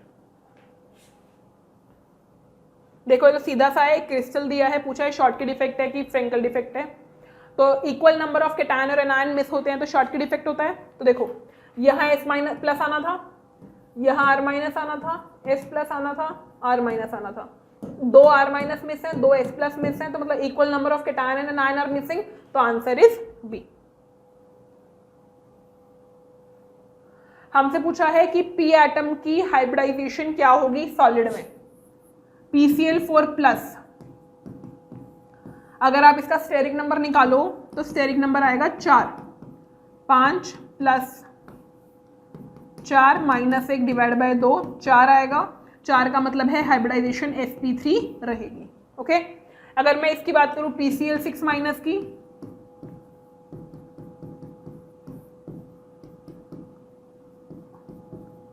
sp3d2, steric number 6 है तो sp3d2। ओके, और sp3d2 में जो d यूज होता है वो dx² y² और dz² होता है, ये हम याद रखते हैं, तो आंसर इज सी। बोला है कौन कौन से कंपाउंड में कायरल कार्बन एटम है। इसमें है एक, इसमें नहीं है, प्लेन ऑफ सिमेट्री आ जाएगी, ऑप्टिकली इनएक्टिव हो जाएगा। इसमें है 2, इसमें भी है और इसमें भी है। तो एक फर्स्ट में, थर्ड में, फोर्थ में, फिफ्थ में। बोला है परसेंटेज ऑफ S और O बताओ क्या रहेगा। तो देखो, ऐसे क्वेश्चन को कैसे करेंगे, आपको ये अगर डायरेक्ट मॉलिक्यूलर फॉर्मूला लिख के देते था तो आसान रहता, बट यहाँ पे नहीं दिया तो आप क्या करो, लिख लो। 8 कार्बन है, सल्फर 2 है, ऑक्सीजन 2 है, हाइड्रोजन 1, 3, 5, 7, 9, 10, 12, 14। ठीक है, क्लियर। इसका आप क्या करो, मॉलिक्यूलर फार्मूला निकालो। 96 + 64 + 32 + 14, 10, 2, 12, 16, 9, 10, 20, 206 आ गया इतना। ठीक है, बस अब आपको क्या बताना है, परसेंटेज बताना है S और O का। तो 32 डिवाइड बाय 206 इंटू 100 सल्फर का percentage, 16 divide by 206 into 100 oxygen का परसेंटेज। सॉल्व करो, आंसर आ जाएगा। देखो, कैलकुलेशंस आपको करनी पड़ेंगी। ये आंसर आ जाएगा। लेकिन इसके लिए ध्यान रखेंगे 2 सल्फर आटम है और यहाँ 2 ऑक्सीजन आटम है, इसलिए 2 से मल्टीप्लाई भी करेंगे, ठीक है। 1 सल्फर के लिए निकाल रहे थे ना हम लोग ये, तो 2 से मल्टीप्लाई करना पड़ेगा। Next question, NCl3, PCl3, AsCl3 इनकी हाइड्रोलिसिस कराएं।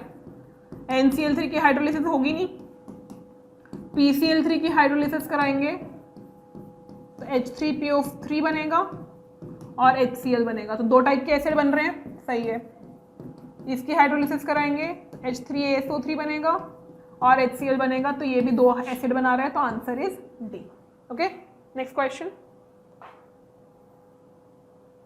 एक हीलियम का सिलेंडर है जिसमें वॉल्यूम ऑफ गैस दिया है STP। अगर हम एक लीक डेवलप कर दें उसमें, तो pressure of cylinder have been dropped to 550 millilitre of Hg। Number of moles of helium gas that had been escaped. देखो number of moles of gas कितने रहे होंगे STP पे हीलियम के, 0.1 मोल, यही रहा होगा, ठीक है। तो STP पे क्या है, 0.1 मोल है अपने पास। ओके, अब उसने बोला है कि प्रेशर पहले 1 atm था, इस टाइम पे 1 atm था, मतलब 760 mmHg था।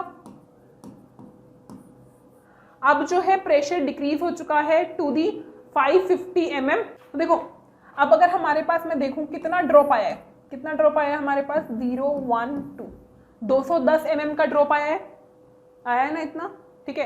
तो कितना प्रेशर ड्रॉप हुआ है, इतना atm प्रेशर ड्रॉप हुआ है। वॉल्यूम कितना था कंटेनर का, 2.24।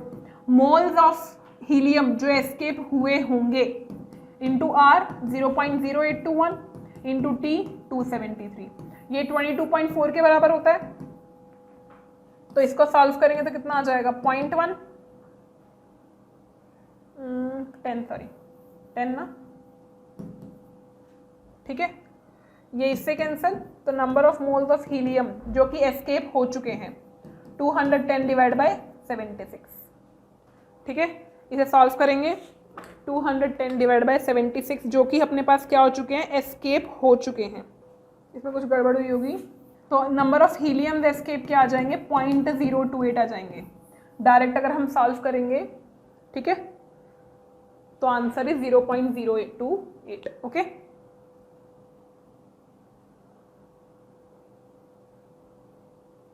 यस, ये नीचे आएगा ना 10, जो गलत आया है ये 10 नीचे आ जाएगा, मैंने गलती से मल्टीप्लाई कर दिया, ठीक है।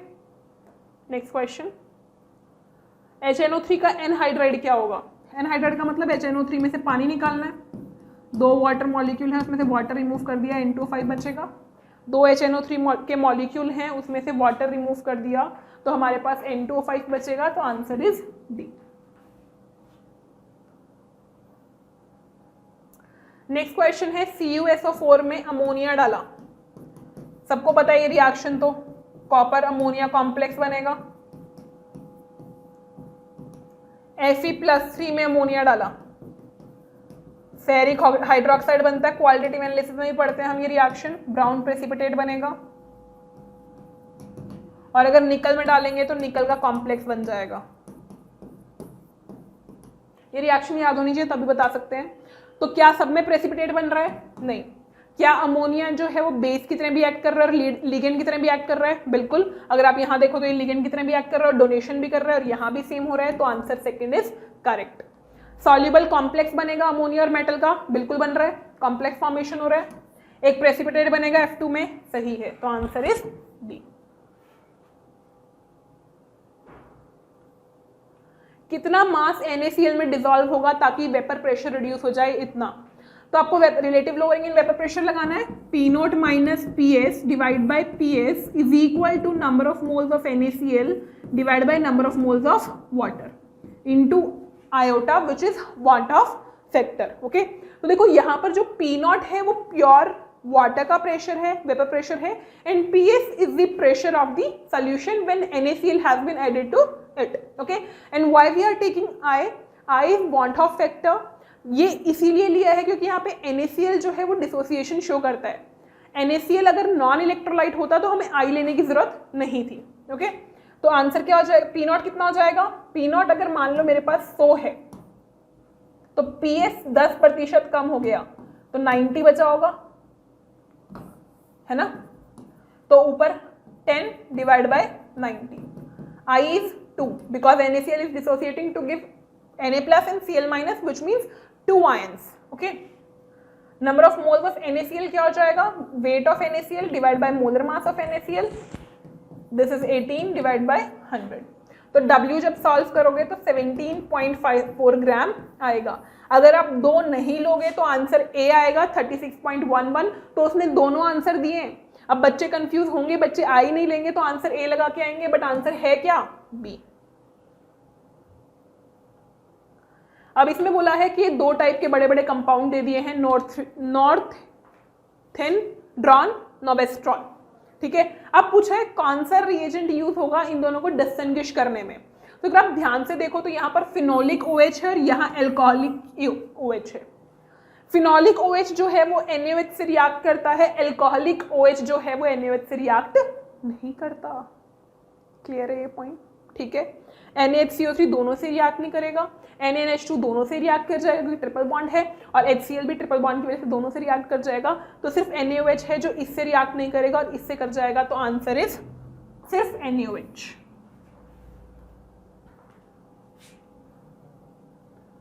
कौन सी इलेक्ट्रोफिलिक एरोमेटिक सब्स्टिट्यूशन रिएक्शन है, क्लोरीन लाइट के प्रेजेंस में इस पे जाके लग रही है, ये हेलोजिनेशन रिएक्शन है, फ्री रेडिकल सब्स्टिट्यूशन है, ना कि इलेक्ट्रोफिलिक एरोमेटिक सब्स्टिट्यूशन। यहां पर अगर मैं देखूं यहाँ कार्बोकेटायन बन के इस पैरा पोजीशन पे जाके लग रहा है, तो ये इलेक्ट्रोफिलिक एरोमेटिक सब्स्टिट्यूशन है, एक H+ जो है इससे रिप्लेस हो रहा है। HCHO जो है वो in presence of acidic medium अपने पास ये टाइप का कार्बोकेटायन बन रहा है जो इस पे जाकर अटैक कर रहा है, तो इलेक्ट्रोफिलिक एरोमेटिक सब्स्टिट्यूशन है। ये न्यूक्लियोफिलिक एरोमेटिक है तो ये भी नहीं होगा, तो answer is second and third. चारों टाइप के कार्बन किस कंपाउंड में है, तो देखो secondary secondary secondary secondary quaternary secondary secondary secondary secondary नहीं है इसमें, quaternary secondary primary secondary tertiary secondary secondary secondary, इसमें चारों हैं। इसमें tertiary primary primary quaternary secondary, इसमें भी चारों हैं। इसमें नहीं होगा, दिख ही रहा है साफ साफ, टर्शरी और सेकेंडरी और प्राइमरी है, सिर्फ क्वाटरनरी नहीं है, तो आंसर इज डी।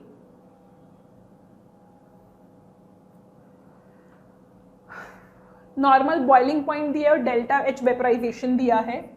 आपसे पूछा है अगर ये कांस्टेंट है तो कौन सा स्टेटमेंट सही है। तो देखो मान लो इस पे डेल्टा G 0 है तो delta H minus T delta S 0, तो डेल्टा S वेपराइजेशन इस कंडीशन पे क्या आएगा, 40 इंटू 1000 डिवाइड बाय 400,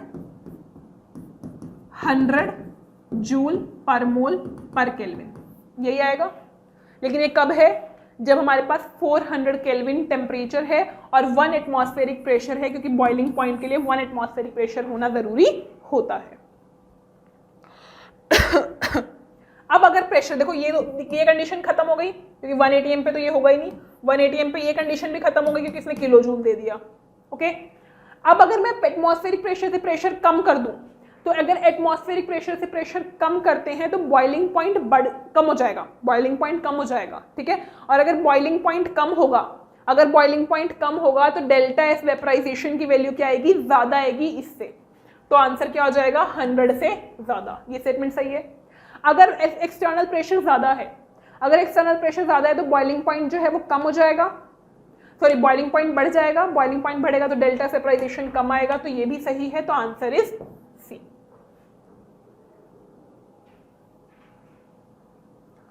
इसमें क्या दिया है, ये रिएक्शन 2 स्टेप में हो रही है, सही है। क्यू इंटरमीडिएट है, आर और पी ट्रांजिशन स्टेट्स हैं।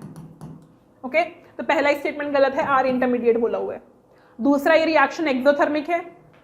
देखो पहले स्टेप में एक्टिवेशन एनर्जी ज्यादा चाहिए, तो पहला step is rate determining step, दूसरा स्टेप जो है वो इजीली हो जा रहा है। और डेल्टा एच जो होता है वो प्रोडक्ट की एनर्जी माइनस रिएक्टेंट की, यहां प्रोडक्ट की एनर्जी ज्यादा है रिएक्टेंट से, है ना भाई, है, तो ये एंडोथर्मिक रिएक्शन है, तो this statement is wrong. Q intermediate है, आर ट्रांजिशन स्टेट है, ये स्टेटमेंट सही है। पी ट्रांजिशन स्टेट है, बिल्कुल सही है। क्यू से एन की रिएक्शन की, बिल्कुल सही है। तो थर्ड और फोर्थ सही है, तो A answer. Mercury highly hazardous है, पता है हम लोगों को भी। उसकी पीबीबी में स्टेटमेंट वो दी है, अपने को दिया है कि 1 लीटर में इतना है, ठीक है। तो अपने को बताना है कौन सा और एक्सप्रेशन हो सकता है। सीधी सी बात है, पीपीबी का मतलब क्या है, 0.0335 ग्राम इंटू 10⁻⁻6 ग्राम, यही तो है 1 लीटर में, है ना। ग्राम की जगह मिलीग्राम कर सकते हैं, तो मिलीग्राम में कितना हो जाएगा,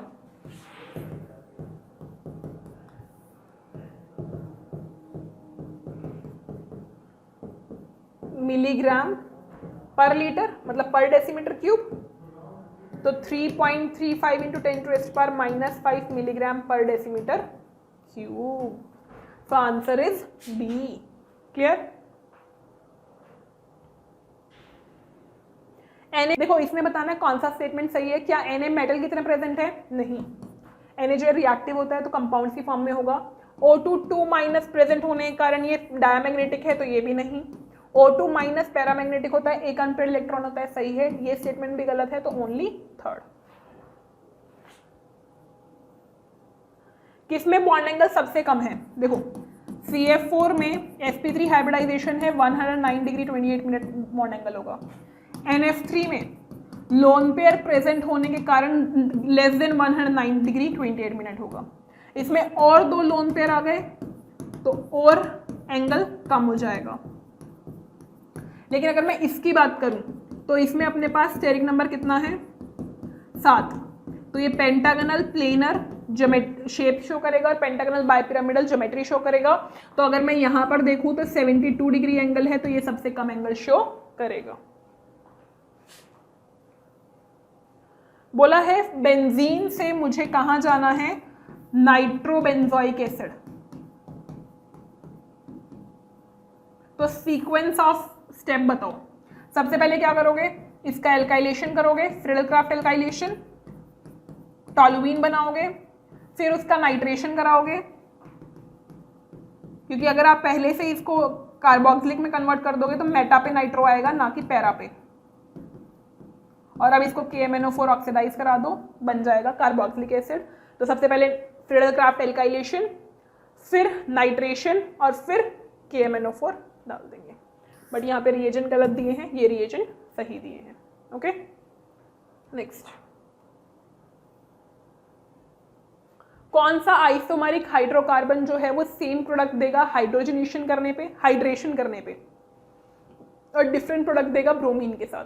तो देखो अगर आप इसका हाइड्रेशन करोगे तो OHH आएगा और OHH आएगा, तो ये दोनों डिफरेंट ही दे रहे हैं, ठीक है। ब्रोमिनेशन करोगे तो क्या सेम आएगा, नहीं आएगा। यहां ब्रोमिनेशन करोगे क्या सेम आएगा,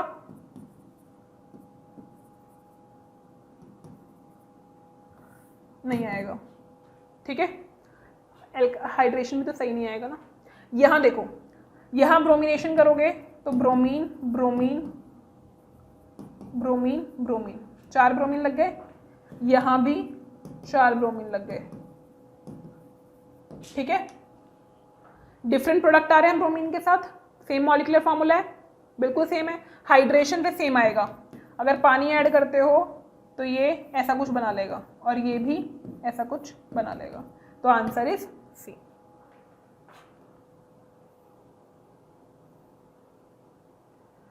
कॉन्जुगेट एसिड बताना। देखो किसी भी बेस का कॉन्जुगेट एसिड क्या होता है, जब वो H+ एक्सेप्ट करके BH पॉजिटिव बनाता है। तो आपको ये दिया है, हमें नहीं पता कौन सा बेस है कौन सा नहीं है, हमें तो सिर्फ सिंपल H+ देके इसको क्या बनाना है, इसका कॉन्जुगेट एसिड बनाना है। कॉन्जुगेट एसिड बनाना है ना, कॉन्जुगेट एसिड बनाना है, तो नाइट्रोजन है तो यहाँ पे 20 हो जाएगा ये। ओके, तो आंसर इज डी। इस फॉर्मूला का नाम क्या हो जाएगा, पायरिडीन है ये, टेट्रापायरिडीन प्लेटिनम। अब इस प्लेटिनम का क्योंकि 4 ऑर्डिनेशन नंबर शो कर रहा है, 2 पॉजिटिव रहा होगा, ये 2 नेगेटिव रहा होगा, तो 2 टेट्राब्रोमाइडो प्लैटिनेट सो आंसर इज व्हाट? ए। कौन कौन से भी पॉजिटिव चार्ज रहेगा? कहाँ कहाँ रहेगा पॉजिटिव चार्ज? देखो ये रेजोनेटिंग स्ट्रक्चर बन सकता है, तो यहाँ पॉजिटिव आ गया 104 कार्बन पे, और सी डबल बॉन्ड ओ को डायरेक्ट करेंगे तो सेकंड पे और फोर्थ पे, तो आंसर इज डी। कौन सा मोस्ट एसिडिक हाइड्रोजन है? ये एस्कॉर्बिक एसिड आप लोगों ने पढ़ा होगा। यहाँ पर जो है ये नेगेटिव जब दे देगा तो ये नेगेटिव देने पे यहाँ पर कॉन्जुगेशन जो है वो दूर तक है, बट इस केस में ऐसा नहीं है, इसमें सिर्फ यहीं तक है, तो इसीलिए फर्स्ट सेकंड वाला OH जो है वो ज़्यादा एसिडिक होगा। कौन ऑक्टेट रूल ओबे नहीं कर रहा? यही नहीं कर रहा। एक तो 8 से ज़्यादा इलेक्ट्रॉन बन रहे हैं वैलेंस शेल में, ठीक है, तो फर्स्ट नहीं कर रहा। N2O को देखोगे, N2O तो कर रहा है, N2O करना ही पड़ेगा क्योंकि सारे के सारे एटम जो है वो सेकेंड पीरियड के हैं, ये भी करेगा और ये भी करेगा, तो आंसर इज 1। देखो एक ड्रॉप सोल्यूशन है एक्वस आई ड्रॉपर का, अप्रॉक्सीमेटली इतना ml है, इस ड्रॉप में इतना मोलैरिटी HCl है। pH बताओ रिजल्टिंग सोल्यूशन का। देखो अपने को M1V1 = M2V2 लगाना पड़ेगा। M1 कितना है? 0.2, ये 0.05, 100 इंटू M2, ठीक है, तो ये कितना आ गया?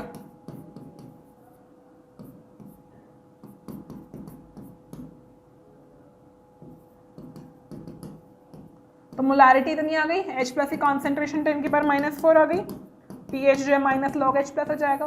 तो देखो इतने क्वेश्चन हमें करने थे, तो ये हमारे पास NACC का 2019-20 वाला सोल्यूशन था। और इसमें देखा अगर आपने तो मेंस लेवल के क्वेश्चंस हैं, बहुत हाई लेवल के क्वेश्चंस नहीं हैं, ओनली मेंस लेवल के क्वेश्चंस हैं। तो जो भी बच्चा मेंस की भी तैयारी कर रहा है तो वो भी इन क्वेश्चंस को सॉल्व कर सकता है, इससे आपके कंसेप्ट की प्रैक्टिस ही होगी। Thank you.